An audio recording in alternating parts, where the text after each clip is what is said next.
चलिए जी next topic देखते हैं। नेक्स्ट टॉपिक हम लोगों का जो है वो है क्या, कोऑर्डिनेशन। क्या होता है कोऑर्डिनेशन का मतलब? बिल्कुल सबको जोड़ के रखे। बेसिकली हिंदी मतलब अगर मैं कोऑर्डिनेशन का बोलूं मतलब कि भाई तालमेल। जैसे कि मैंने आप लोगों को एग्जांपल दिया, टाटा मोटर्स के बारे में बात करते हैं। टाटा मोटर्स ने टारगेट रखा कि भाई मेरे को इस साल 1 लाख कार बेचनी है। तो भाई 1 लाख कार बेचने, तो भाई आप लोगों के पास उतने स्टोर्स होने चाहिए जो कैपेबिलिटी प्रोवाइड कर पाए कि भाई इतने कस्टमर को डील कर पाए। 1 लाख कस्टमर को इंडिया के अंदर क्या इतने आप लोगों के पास स्टोर है? हाँ जी, उन लोगों के पास इतने स्टोर है। क्या सेल्समैन आप लोगों के इतने एफिशिएंट हैं जो आप लोगों के 1 लाख कार को बिकवा देंगे? हाँ जी, सेल्समैन इतने एफिशिएंट है। लेकिन भाई प्रोडक्शन कैपेसिटी आप लोगों की उतनी नहीं है। प्रोडक्शन कैपेसिटी तो आप लोगों की मात्र 50,000 कार की है। तो क्या आप लोगों का टारगेट अचीव हो सकता है? क्या नहीं अचीव हो सकता? तो भाई कोई कोऑर्डिनेशन नहीं। मतलब कि सेल्समैन वाला बंदा जी तोड़ मेहनत कर रहा है 1 लाख कार बेचने के लिए, लेकिन प्रोडक्शन कैपेसिटी आप लोगों की 50,000 है, तो भाई कोऑर्डिनेशन नहीं। मतलब कि जो टारगेट मैनेजमेंट ने डिसाइड करके रखा हुआ है, हर एक डिपार्टमेंट उसी के लिए काम कर रहा है, उसी टारगेट को अचीव करने के लिए काम कर रहा है, तो हम लोग क्या बोलेंगे कि आपके ऑर्गेनाइजेशन के अंदर कोऑर्डिनेशन है, आपके ऑर्गेनाइजेशन के अंदर एक तालमेल है। ठीक है, अगर एक प्रोडक्शन डिपार्टमेंट वाला बोल रहे कि भाई मैं 50,000 कार बना सकता हूं, तो हर एक डिपार्टमेंट किस चीज के लिए काम करे भाई? 50,000 कार को बेचने के लिए काम करे। परचेज डिपार्टमेंट वाला कम से कम उतना सामान परचेज कर पाए जिससे हम लोगों का 50,000 कार बनना चाहिए। तो बेसिकली हम लोगों का कोऑर्डिनेशन क्या होता है भाई? कोऑर्डिनेशन एक ऐसा फोर्स है जो सारे के सारे डिपार्टमेंट को बाइंड करके रखता है, हर एक लोग एक डायरेक्शन में काम करे। नहीं तो सेल्स वाला बोल रहे कि भाई मेरे को तो दम लगा के 1 लाख कार बेचना है, लेकिन प्रोडक्शन वाला उसके लिए काम ही नहीं कर रहा है, परचेस वाला उसके लिए काम नहीं कर रहा है, हमारे पास स्टाफ उतने नहीं, तो वो टारगेट हम लोगों का अचीव भी नहीं हो पाएगा। ओके, साथ ही साथ में क्या बोला है? It synchronise the activity of the different department and unite the effort of the various units. जो भी आप लोगों के डिपार्टमेंट है, सारे के सारे डिपार्टमेंट की जो, जैसे कि ह्यूमन रिसोर्स, ह्यूमन रिसोर्स का क्या काम होता है भाई? लोगों को हायर करना और लोगों को फायर करना, लोगों को प्रमोट करना। मतलब कि जो भी एम्प्लॉय लोगों से डीलिंग है वो काम कौन करता है? ह्यूमन रिसोर्स डिपार्टमेंट करता है। अब सेल्स डिपार्टमेंट वाले का खुन्नस है, किसके साथ खुन्नस है भाई? ह्यूमन रिसोर्स वाले के साथ। वो बंदा बोल रहा है कि चाहे कुछ भी हो जाए, मर जाऊंगा फिर भी मैं इस बंदे से बात नहीं करूंगा। तो भाई सेल्स डिपार्टमेंट में अगर कहीं नए एम्प्लॉय लोगों की जरूरत पड़ेगी, तो क्या ह्यूमन रिसोर्स वाला उन लोगों को हायर करके देगा क्या? नहीं भाई, उसको पता ही नहीं है कि आप लोगों के डिपार्टमेंट के अंदर नए एम्प्लॉय की जरूरत है, तो कहां से वो नए एम्प्लॉय हायर करेगा? तो दैट मींस आपको कोई जरूरत है तो भाई सामने वाले बंदे के साथ कोऑर्डिनेट करो, कोऑर्डिनेट करके चलो। एक छोटे से बड़े ऑर्गेनाइजेशन के एक छोटे से हॉस्पिटल के बारे में बात करता हूं। मान के चलो एक गवर्नमेंट हॉस्पिटल है, गवर्नमेंट हॉस्पिटल के अंदर मात्र 5 डॉक्टर है, लेकिन भाई हर एक शिफ्ट समय में कोई ना कोई डॉक्टर अवेलेबल होना चाहिए 24 घंटे में। तो उन 5 डॉक्टर क्या करेंगे भाई? 5 शिफ्ट बना लेंगे, या हो सकता है 4 शिफ्ट बना लेंगे, और 4 डॉक्टर अलग अलग शिफ्ट में आएंगे, और जो पीक टाइम रहेगा उसमें 2 डॉक्टर आ जाएंगे। तो मतलब कि किसी का काम नहीं रुकना चाहिए, हम लोग इस तरीके से तालमेल बना के चल रहे, तो वो क्या है? हम लोगों का कोऑर्डिनेशन है। ओके, अगर कहीं ऑर्गेनाइजेशन के अंदर कोऑर्डिनेशन नहीं है, एक डिपार्टमेंट दूसरे डिपार्टमेंट के साथ कोऑपरेट और कोऑर्डिनेट करके नहीं चल रहा है, दूसरा डिपार्टमेंट तीसरे के साथ, तीसरा डिपार्टमेंट पहले के साथ कोऑर्डिनेट नहीं कर रहा है, तो उससे क्या होगा पता है? ओवरलैपिंग का मतलब क्या हुआ?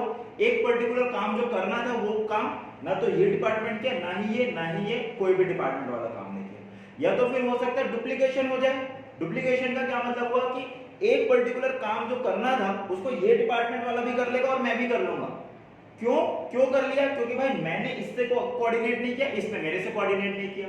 अगर हम दोनों क्लियर है कि हम दोनों को क्या क्या काम करना है, तो कोई भी काम ना ही छूटेगा, ना ही कोई भी काम डबल होगा। ठीक है, और डिले भी नहीं होगा और कियोस्क भी नहीं होगा। कियोस्क का मतलब होता है अव्यवस्था। अव्यवस्था भी आप लोगों के ऑर्गेनाइजेशन के अंदर होगी। एक इंपॉर्टेंट बात जो मैंने एनसीईआरटी से लिया हुआ है, ये आप मेरे को ऐसा लगता है कि इसके अंदर आ सकता है, ट्रू या फॉल्स में आ सकता है, कि coordination is implicit and inherent in all function of the organisation. Inherent का मतलब क्या होता है? मतलब कि वो प्रेजेंट रहेगा ही रहेगा, हर एक ऑर्गेनाइजेशन के अंदर कोऑर्डिनेशन होना ही चाहिए। जैसे क्या मेरे को आप लोगों के साथ कोऑर्डिनेट करना पड़ता है या फिर नहीं करना पड़ता? करना पड़ता है भाई। जैसे मैंने कोऑर्डिनेट किया कि भाई हर एक रोज में एक सब्जेक्ट ही पढ़ाऊंगा, दैट मींस ये कोऑर्डिनेशन है। मैं आप लोगों को टाइमिंग बताता हूं, जिस दिन छुट्टी रहती है उस दिन मैं आप लोगों को बोलता हूं कि भाई आप लोग सुबह आ जाओ। मैं अकेले सुबह आ गया, आप लोग नहीं आए, तो भाई इसमें क्लास चल पाएगी क्या? नहीं चल पाएगी। आप लोग आ गए, मैं नहीं आया, क्योंकि आप लोगों को पता ही नहीं है, तो ऐसे में क्लास चल पाएगी क्या? नहीं चल पाएगी। तो इसलिए हम दोनों सही तरीके से काम चला पाए, इसलिए मेरे को आप लोगों को बताना पड़ता है, आपको मेरे को बताना पड़ता है, तब जाके हम लोगों की क्लासेस चलती है।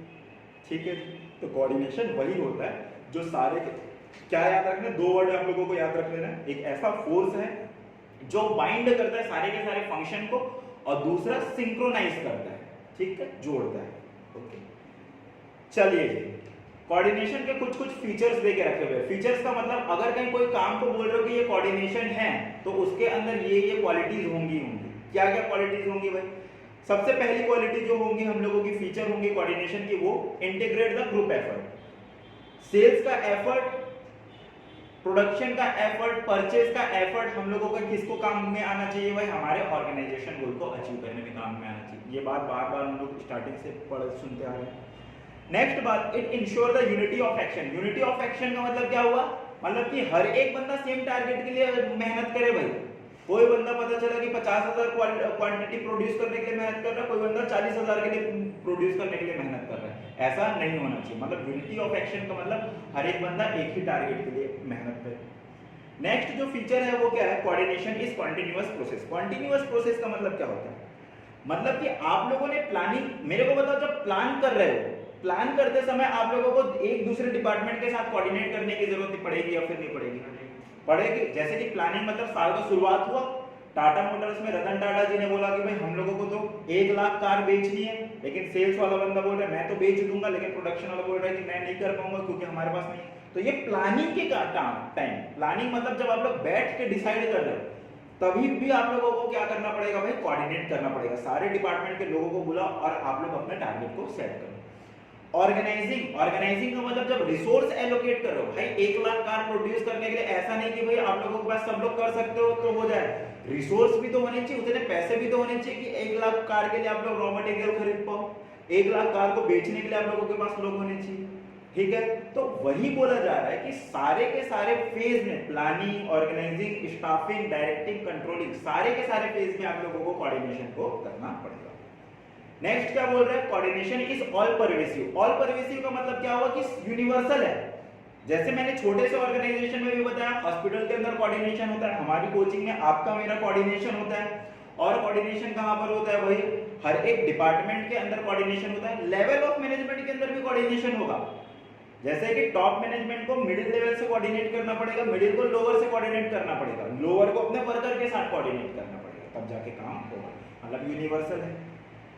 नेक्स्ट क्या बोल रहे हैं? It is the responsibility of all manager. मेरे को बताओ, क्या सेल्स डिपार्टमेंट वाला ऐसा बोल सकता है क्या कि भाई मैं तो नहीं करूंगा, अगर ये किसी को मेरे से काम है तो वो बंदा आएगा, मैं तो किसी के पास नहीं जाऊंगा, ऐसा बोल सकता है क्या? नहीं।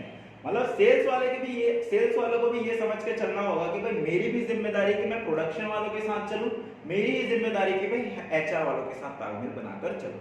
मतलब कोई बंदा ये नहीं बोल सकता कि कोऑर्डिनेट करना मेरी जिम्मेदारी नहीं है, किसी और की जिम्मेदारी है, ऐसा आप लोग नहीं बोल सकते। और लास्ट बात ये बोल के रखा हुआ है कि coordination is deliberate function. Deliberate function का क्या मतलब होता है? मतलब कि कोई ऐसा काम जिसको आप लोगों को एफर्ट देके करना होता है। जैसे कि मान के चलो कि आप लोगों ने ये डिसाइड किया कि भाई मेरे को मसल्स बनाने हैं, फिट रहना है, तो क्या ये खुद ब खुद हो जाएगा या फिर आप लोगों को एफर्ट देना पड़ेगा? एफर्ट देना पड़ेगा भाई, जिम जाना पड़ेगा, डाइट में आप लोगों को कंट्रोल करना पड़ेगा। सिमिलरली ऑर्गेनाइजेशन के अंदर कोऑर्डिनेशन चाहते हो, तालमेल चाहते हो, तो आप लोगों को कॉन्शियसनेस एफर्ट देना पड़ेगा। ऐसा नहीं कि भाई आप लोग अपना काम कर रहे हो, हर डिपार्टमेंट अपना अपना काम कर रहा है और अचानक से कोऑर्डिनेट हो जाएगा, नहीं, आप लोगों को कॉन्शियसनेस एफर्ट देना ही पड़ेगा। क्या लिखा हुआ है देखिए, coordination is never established by itself, rather it is consciousness effort on part of every manager. हर एक बंदे को अपने तरफ से कॉन्शियसनेस एफर्ट का मतलब कि जागरूक होकर भाई अपना एफर्ट देना पड़ेगा, अपनी तरफ से मेहनत करना पड़ेगा, कोशिश करना पड़ेगा कि मैं हर डिपार्टमेंट के साथ तालमेल बिठाकर चलूं।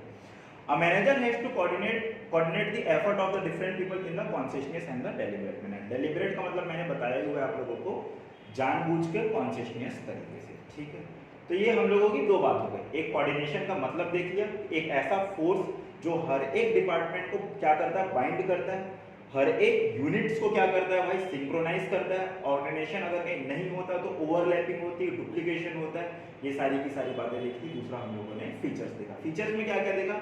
ग्रुप एक्टिविटी होता है। ग्रुप एक्टिविटी के बाद हम लोगों ने और क्या देखा भाई बताओ?